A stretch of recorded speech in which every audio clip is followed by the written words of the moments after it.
It's funny, the last YouTube thumbnail I made for a Berserk video is probably the most obnoxious I've ever done for a thumbnail. I'm not proud of that one, to be real with you, but it's largely due to the fact that I feel like I'm making the same faces a lot in thumbnails. I'm going like I don't know what to do to like have something that doesn't look like it's just copy reprint with a different t-shirt, while also just avoiding a lot of facial expressions that are over the top and kind of cringe. So this time I'm just gonna point at a sword, and that'll be a thing. It's a good sword. And if I remember right, there's some talk about swords in this part of Berserk. Relevant. But now we are breaking into Deluxe Edition Volume 8, which I'm excited to say we are going to make a lot of progress today. I know some people really like it when I take it slow, some people really like it when I move faster, and it's gonna continue to fluctuate due to what I feel is appropriate, the story of the time. But now that the conviction arc is done, let us continue into Deluxe Edition Volume 8, where we see a whole bunch of really nice character posters. If I had the guts to pull these out, I'd put them somewhere in my house. Guts to pull them out. I didn't do that on purpose, but I'm afraid I'd damage the book and rip the poster, so these are staying safely in here. There are two things I know for sure.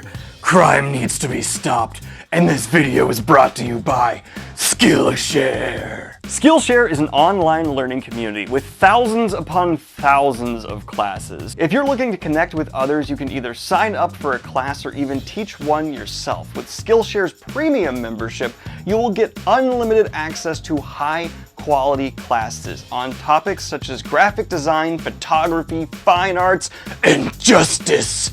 I actually don't know if they have that one, but it'd be neat if they did. Completely ad-free. I've been trying to get into photography lately, and after I took Amelie Zegger's iPhone photography, how to shoot and edit conceptual photos in your iPhone, I was able to take this pretty little shot of my girlfriend. You know how many brownie points I got for that? And maybe best of all, not only will Skillshare help you stay productive while being entertained, but their annual subscription is only $10 a month. That's almost criminal! So if you'd like to pick up a new skill today in German, Portuguese, Spanish, whatever toots your fancy, check the link in the description down below, and for the first 1,000 people who hit the link, they'll get a 30-day free trial of justice.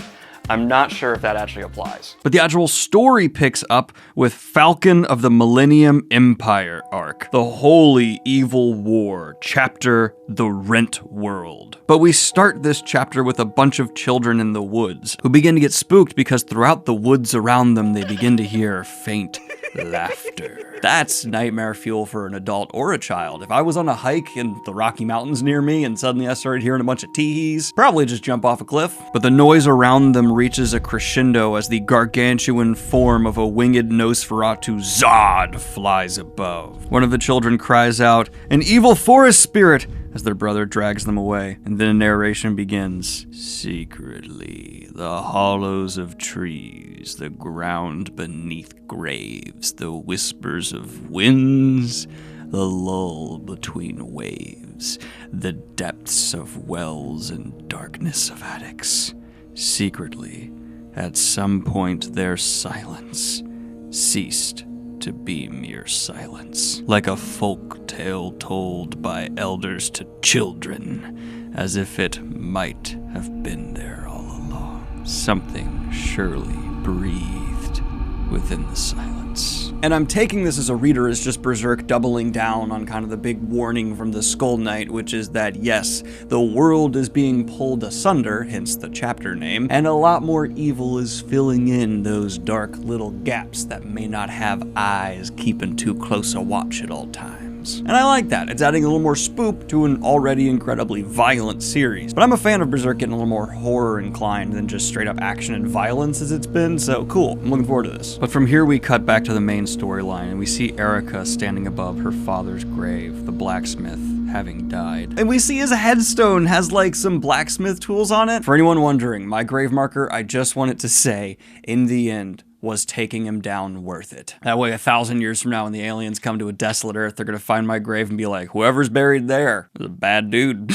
But I am really sad to see the elderly blacksmith passing on. Obviously, it was kind of really hinted that that was going to happen when we last saw him, but still, we see it even affects Guts when he arrives on the scene. Because him and Casca come to see Erica, and he says, "We're back." She even says it's okay that Guts wasn't here when her father died, because he wouldn't have wanted Guts to see his face after he passed. And Erica is overjoyed to see Casca's return. Erica is excitedly saying they can make the cave better than it ever was before, and that Casca won't run off again. But after Guts agrees with Erica's observation, Puck cuts in and says, "Can you make that promise so easily?" Guts thinks, "Actually, I only half mean it." And we see that while Guts before may have been able to give up his path for revenge while Griffith was off in another world, the fact that he is now here, walking the same earth, makes giving it up a whole lot more difficult.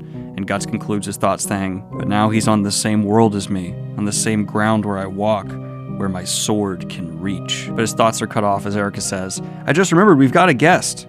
"A guest?" "Yeah. It's somebody Rickert knows from way back. They're at the sword cemetery now." And as you may suspect, Erica then confirms by commenting on how pretty they are, "Yeah, it's Griffith. He's here." And we see Rickert is crying as he talks to Griffith, Guts never having told Rickert of Griffith's crimes. And Guts arrives at the sword cemetery, seeing Griffith stand solemnly among the fallen soldiers of the Band of the Hawk's swords plunged into the frozen earth. Guts charges, Rickert cutting him off. "He's Griffith! He's our Griffith! Why?" But Griffith cuts them off. "You never change. You always swing first, talk later. No, rather, you're the way you were when we first met." When Guts asks Griffith why he's here, Griffith responds, "It was far too turbulent at the tower. There was no chance to speak with you alone. This place seems more fitting for us. The Band of the Hawk assembling once more." "Don't you dare say that name!" "I came here to know for certain whether anything will shake my heart.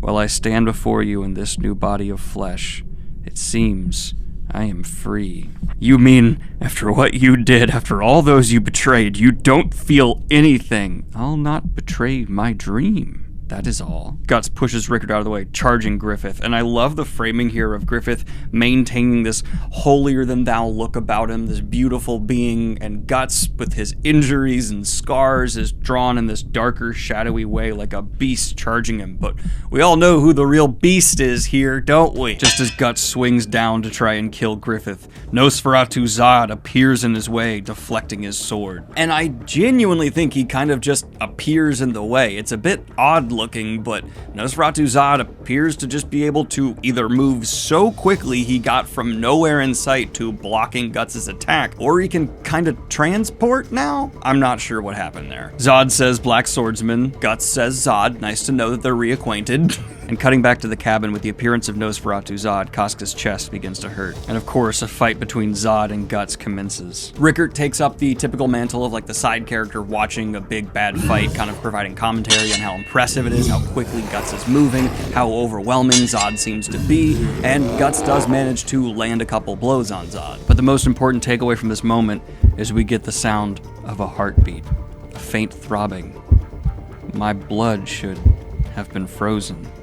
These feelings must belong to that infant that fused into my vessel. And that is something I, for some reason, didn't see coming. In hindsight, it seems painfully obvious that, yeah, this other deity that Luca had this encounter with. Did you spot the oopsie? Because I didn't, but thank you, Patreon crowd, for actually spotting it. No, it wasn't the little egg that's he's saying influencing his heart. Hi, Pips. It is Guts and Casca's baby, which is all the more messed up. Was absorbed into whatever created this new body for Griffith. So I'm curious to see what exactly will come to fruition now that there's this second thing in there. My conflict, though, comes from like, I don't care if it's shown to us that Griffith has some form of remorse or empathy now because of what's inside of him. That's still not him, and I want him to die very painfully and slowly, please and thank you. But Zod, giving Guts plenty of respect for how well he's done in a fight against him, finally takes on his full bestial form. "I have not had my fill." The fight between the two continues to escalate,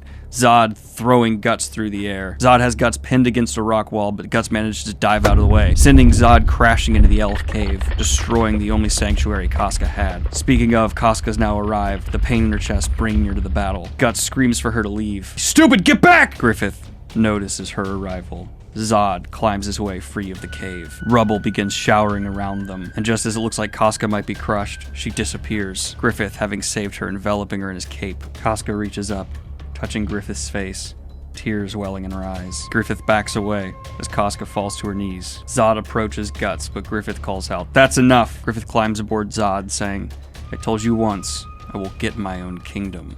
Nothing has changed. Rickert, nothing has ended. If you learn the truth and come to hate me, so be it. But if even then you say you can still chase the dream, I'll have no cause to refuse you." Wait, I don't understand! What's the truth? Guts begins firing his crossbow at the taking off Zod, but misses. "You say nothing's changed after everything you did! You say nothing's changed!" "You should have known this is the man I am, you of all people," as Zod flies off over the snow. And I really like this scene. I think it's a good scene emotionally for our characters. I wish it had a little more time to breathe, but it's certainly setting the stakes for this next section of the story quite well. This is not meant as a genuine criticism. It's just a funny observation from me. I love that we're still getting dialogue from Griffith while he's taking off in what looks like well over 100 yards away on Zod's back. I just imagine Guts is like, "You say nothing's changed! You should have known this is the man that I am, you will..."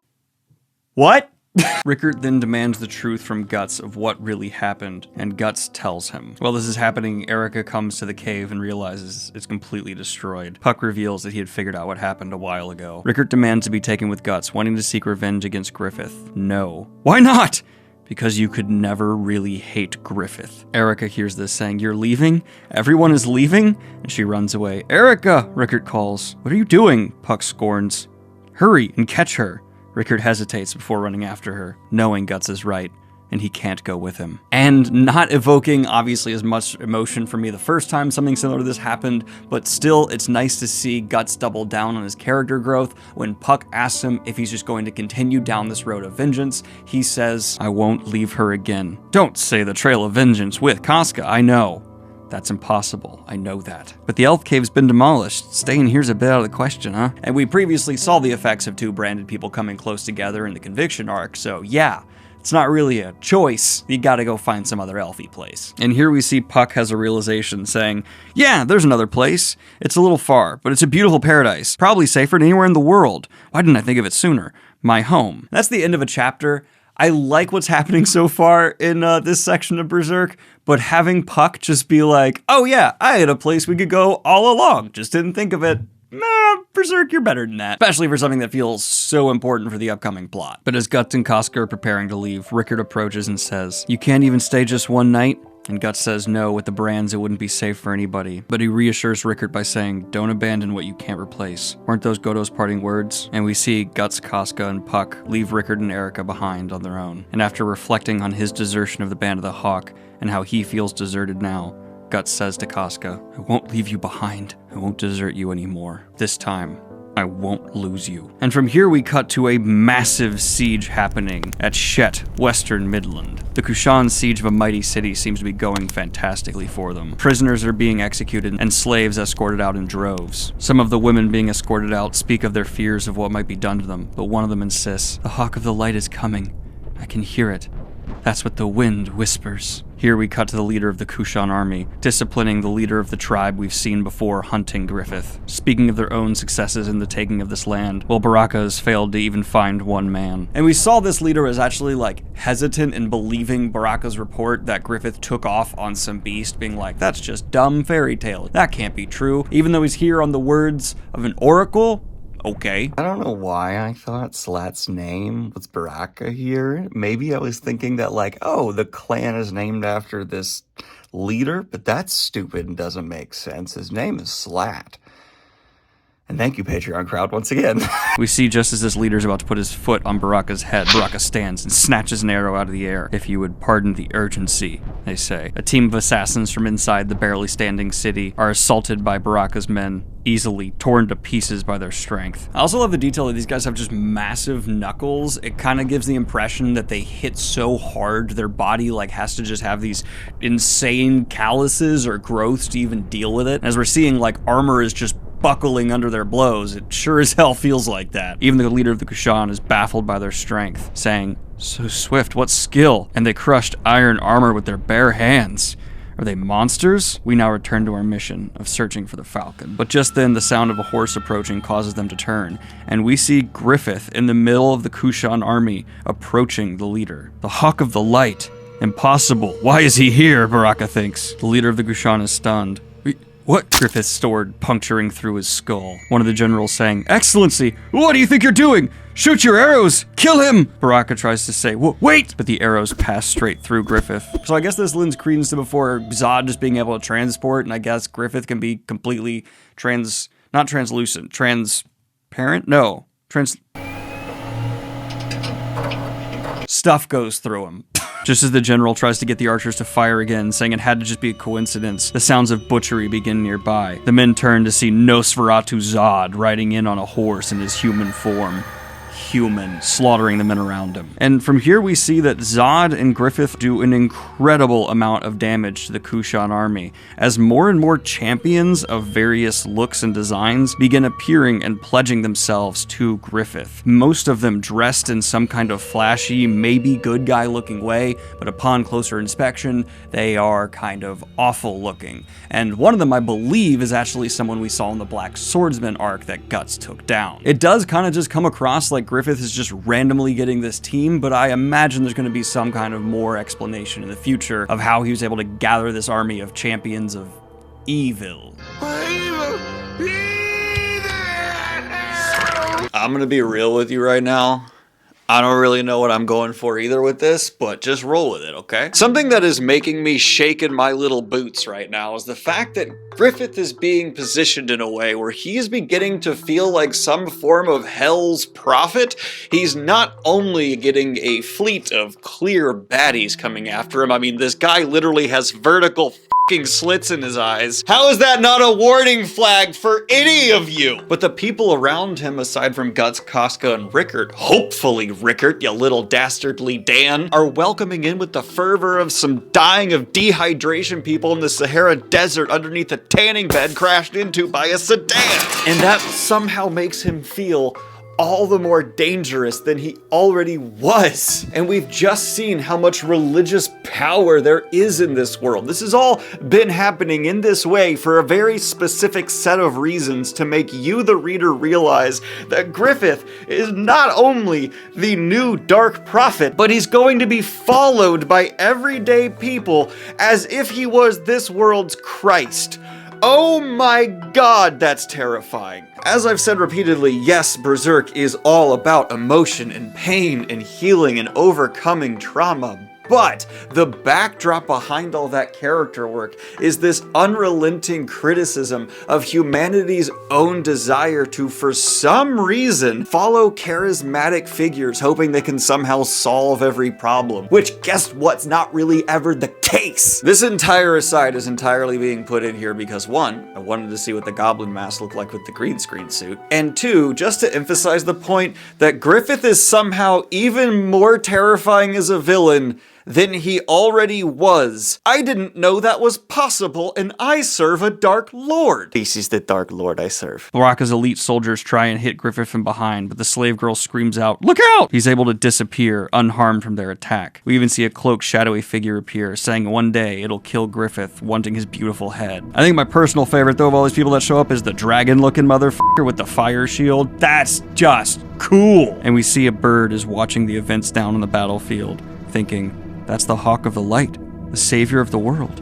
Or perhaps it flies off, eventually landing in the hands of a small child. We see the child was using the bird's eyes. Thank you. Why'd you have to use the bird? An elf says to the small girl. Nearing that force field, his luminous body was perilous. One mistake and I'd be lost in the astral world. Geez, Shrieky, I do not know if I'm saying that right. Please correct me in the comments down below. You're so tough to understand. The angel is the Hawk of Darkness, the master of the sinful black sheep, the king of the blind white sheep, the one who shall call down upon the world an age of darkness. Ooh, we're getting new characters introduced, motherfucker! We cut back to the burning city, filled with corpses of both Kushan and the defenders.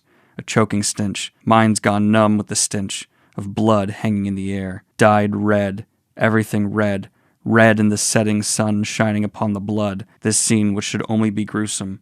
However, instead, it was like an inimitable painting. We were now surely in the midst of an extraordinary tale. And from here we cut to seeing Serpico and Lady Farnese in the night. Serpico is keeping watch for any Kushan attackers, but Lady Farnese insists he comes and sits by the fire to stay warm, saying that she doesn't want him passing out. And through Serpico's thoughts, we begin to see how these two actually met. Serpico was a child in the streets who was struggling to keep his sick mother fed. She seemed to be wasting away while he was continuing to fight to even just bring her food. We learn that Serpico is the bastard child of his mother back before she was sick, having an affair with a nobleman. Eventually, the fight for survival became too much for the young Serpico, and after a particularly harsh beating, he was left laying in the snow, thinking about how he can't move, but maybe that's just for the better. It might be easier to just let go. But a carriage stops, seeing him, a young Lady Farnese jumping out, insisting that they take care of him, but not exactly doing it nicely, calling him an insolent whelp and stepping on his head. She nursed the young boy back to health, and we learn that she came from the house Vandeminion, which assets were rumored to surpass the budget of an eminent nation. Its bloodline is apparent in the royal families of several kingdoms. It is the noble family of noble families, centered in the holy city and boasting tremendous influence even in the religious community. After he recovered, Serpico was brought in to be Lady Farnese's page boy. The young Lady Farnese had a history of abusing previous servants, but Serpico stuck around, observing that her own life was quite difficult, both of her parents mostly abandoning her within the mansion. Serpico even remarks that something about the situation reminded him of having to deal with his mother. During a particularly harsh night, we see that Lady Farnese enters some kinds of fit, running the outside. Serpico follows her out as she dances in the storm. The young Lady Farnese says, "It's a storm, you just need to become a storm yourself." Eventually, Lady Farnese took Serpico to a tree, where she took a bird in a cage, eventually setting it on fire. I know that we're supposed to see like a redemption arc ahead for Lady Farnese, but this is like step-by-step textbook young serial killer stuff right here. She says, "This is my crematory, my holy altar. I burn all the bad ones here." And this reflects back to Serpico being told of her burning a previous servant. Not to death, just very badly, but oh my god. There's even a moment where Lady Farnese's father sees her carrying around a dirty rabbit that he apparently got from her and she found as rather precious, but like forgot it was even a gift to her and told her to get rid of it, that they would get her a new one. And so Lady Farnese burns that as well because it's one of the bad ones. But Serpico was given a locket by his mother that held a portrait of her and the man she claimed was Serpico's father. And with this hanging around his neck, one day the master of the house stops Serpico, thinking he might have stolen some jewelry. But after the master of the house looks into the picture, Serpico thinks, "Thus, I came to meet him. There was nothing especially moving about it. It was rather underwhelming. He's the one." Which means Lady Farnese is Serpico's younger half-sister. However, the truth that Lady Farnese was my younger half-sister shook me more than a little. Father said there were 3 men, my half-brothers, each vying to succeed him as head of the family. He explained that in order to avoid any more useless squabbling, there was no way he could allow me, a bastard, to assume the family name Vandeminion. If I promised to keep the secret, thenceforth I would be granted a title of nobility, and my circumstance would be dealt with in an appropriate fashion. "Would you be willing to meet with my mother?" he asked his father. "In time." A polite dismissal. Honestly, I'm at quite a loss as concerns Farnese. She feigns innocence before me, but I hear from those in the mansion that their lives have been made much easier since you became her companion. That was the father who only saw her once yearly said shamelessly. We do not have the power now to melt the snow that lies thick about us. Perhaps we wanted merely to feel the warmth in each other. A warmth we had in common. And we cut to many years later, seeing them in their late teen years. Many men ask to dance with Lady Farnese, but she instead dances with Serpico. Nobles become offended and Serpico must duel with them, always coming to a draw. We cut to Lady Farnese lashing Serpico after he's wounded in a duel. "This wound is last week's, and this is from last month. At this rate, you'll one day be like a rag doll. Why won't you fight seriously? Your sword skills should have been enough to win those duels easily." "Not at all. You give me too much credit." Fine then. You may be more exciting as a rag doll." And we see Lady Farnese bite Serpico. Lady Farnese came to have feelings for me beyond those of a mistress for her servant. We see the sickness has nearly consumed Serpico's mother. He sent her away to a sanitarium where she's taken care of, but she no longer even recognizes him. Lady Farnese's father tries to marry her off. Later that evening, Serpico finding her naked in the woods. Curious fruit left to be raised by another. But when it is ripe, the one who picks it is the owner of the forest. "Lady Farnese!" She hugs him. "No, I can't leave this place. Not outside. I can't live anywhere other than here. But if you were to take me and run away, because you and I are bent together." Serpico pushes her off, rejecting his half-sister's advance. Getting some A Song of Ice and Fire vibes. Fathers, mothers, siblings. Why was I now unable to escape from all the yokes that bound us? "Fire! The mansion! The young mistress has gone mad!" And we see Lady Farnese burns one of the houses in the estate to the ground. The marriage is cancelled, and Lady Farnese is sent off to live in a monastery, with Serpico sent with her to keep an eye. On the master's orders, I was sent as well to look after and keep an eye on her. Undesignedly, her wish had come true. But ever since that day, there was no longer anything between Lady Farnese and myself, but a mistress and servant relationship. I hope you're not disappointed. That's your sister. And here we see Lady Farnese, due to her bloodline, is put in a high position within the Iron Chain Knights, the position we met her in. As if possessed, Lady Farnese took personal charge of rounding up the heretics. That diligent discharge of duty was enough to make even the Court Supreme marvel. Lady Farnese's expression illuminated by the flames. It was the one from that time. Flames. They scorched her heart, the foundation of her childhood. Perhaps Lady Farnese had found the place she belonged. We see him note earlier the rumor that we know to be true, that Lady Farnese as a child watched people burned alive from her childhood room. So yeah, he's just saying, like, looks like she's come home. Heretics, they weren't devil worshippers. They were members of a heretical sect. They protested against the wealth of the world being monopolized by the church and nobility. They preached all are equal in the eyes of gods. It was denounced as heresy by the Holy See. The oppression against those who threatened their social status and authority reached the extremes of violence. If even one relative was exposed to a heretic, an entire family would be coerced into a trial. In reality, it meant an entire family wiped out. Nearly all who were arrested were poor third-class citizens who lacked even their daily bread. They were who I once was, but no gruesome spectacle I witnessed could manage to shake my heart until then. And we see his own mother has been put atop a pyre ready to be burned. Mother? What did he just say? Oh God. Why is she here? Serpico? This is some kind of mistake. I mean, Mother. Mother no longer understands anything. Did he just say Mother? Is your mother among those? That would be impossible. Relative of a member of the Holy Iron Chain Knights, a heretic? Well, yes, but he did just... If this is true, it constitutes a major problem. Is it my fault? Is it because I left you alone in that house? But was your wish fulfilled thanks to that decision? Oh, dear husband, his mother says, mistaking Serpico for her former husband. I chanced to meet father and joined the peerage as you wished. Have you been disappointed nonetheless since? Oh, how long it's been. Isolated, clinging to God, living in your dream world. I hated you. I sometimes wished for your death so I might escape your yoke. Has our son been of use to you? Has he not done anything to disgrace the family name? Is that the reason? Is this your revenge? You throw the torch, Lady Farnese says. Prove it to me. Prove she's not your mother.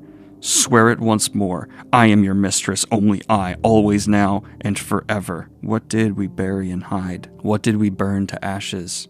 What were we delivered from? What were we enchained by? The third winter since then, that mansion, that holy city, is probably buried in snow again. We left that labyrinth and never thought we would escape. And now we're beneath the sky of a distant journey. It's not snowing as hard now. Let's depart, Lady Farnese says. Lady Farnese will follow that black swordsman, as if trying to melt the snow with some flame. Upon the snow, the footprints alone continue on. Okay, I want to talk about a couple of things real quick that are clearly being set up in the narrative I didn't hit on in the initial recording because I'm a big dum-dum. First of all, the parallels between Lady Farnese being set up and Griffith are fascinating, not only from a raw character level of how will Lady Farnese react to Griffith. Clearly, she's someone who's susceptible to, like, religious zealotry, but she's growing enough that possibly she could spot him for what he is, even if Griffith comes across her on his own. Obviously, you fans know the result, but I don't because y'all been good about spoilers. I appreciate that. In addition to all this, though, on a non-direct character level, the parallels between them are fascinating, and I think there's already, even in this too condensed story we're getting of Serpico's background, some really nice kind of through his eyes. Basically, Lady Farnese being a form of, to him, what Griffith was to Guts. That's awesome, and I really think is interesting. Though, as you're going to see me hit on more in my closing thoughts in this initial recording, I really wish this had been given more time. It felt very exposition-y in the last, third here of this video, and I would have enjoyed it a lot more if it was told more like a traditional story, and we spent more time in this past flashback, rather than just kind of hitting on what felt like major beats, and then we're done. Okay, you got it, let's get back to the story you care about. If the author isn't giving me the impression they care about telling this part of the story that much, then I'm not going to end up caring about that much. If this is your favorite part of the story, I'm sorry. I don't mean to tell everyone it's objectively bad. Just for me, I didn't love reading this part. Interesting backstory on Serpico. I like getting his devotion to this character fully fleshed out. It was just absolutely, unashamedly a massive exposition dump delivered through flashback. And I'm just fine with it. It's definitely emotionally resonant, it makes sense to this character, it's just narratively a bit, which I've said before, Berserk sometimes does struggle with. While that is a kind of substantial negative for that section, the biggest positive I can say is it absolutely is continuing to position nearly everyone in the cast of characters around Guts in a way where I'm fascinated to see how their growth will reflect against his. And that's like the continued pumping heart that Griffith lacks for this series. Character growth and evolution is just on a scale rarely seen by me in or out of manga. As for the section before that with Griffith, again, it's a whole lot of setup. I have a lot of questions, but it's interesting to see. And seeing this new cast of villains come into play that obviously are leading into some things we've seen before, it's fascinating. And now that I'm sitting on it, I'm pretty sure we've seen multiple of those people within Griffith's party before, though I could be mistaken. Don't spoil anything, but feel free to clarify. But this has just been a hefty chickadee chunk of Berserk, and like and subscribe if you have not already. Hit the Patreon if you want to support what I do here, and have a good one, y'all. Peace.